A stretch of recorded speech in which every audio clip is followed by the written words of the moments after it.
तर तिकडे साईंच्या मंदिरात सुद्धा श्रीकृष्ण जन्मोत्सव अगदी मोठ्या भक्तिमय वातावरणात साजरा झालाय। शिर्डीमध्ये साईबाबा संस्थानच्या वतीने साई मंदिरात हा उत्सव अगदी श्रद्धेने आणि उत्साहात साजरा करण्यात आला। साईबाबांच्या समाधी मंदिरामध्ये चांदीच्या पाळण्यात श्रीकृष्णाची चांदीची मूर्ती ठेवून बाल कन्हैयाचं गुणगान केलं गेलं। जो हमारे साईं बाबा जी थे, मान्यता है कि उनने भी यहाँ पे दर्शन दिए थे, कभी प्रभु कृष्ण जी के रूप में, और भी मतलब मान्यता है कि मतलब वो भी एक भगवान के रूप में थे।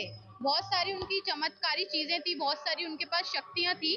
तो हमने अपने कान्हा जी का बर्थडे यहाँ पे मनाया है शिरडी में आके।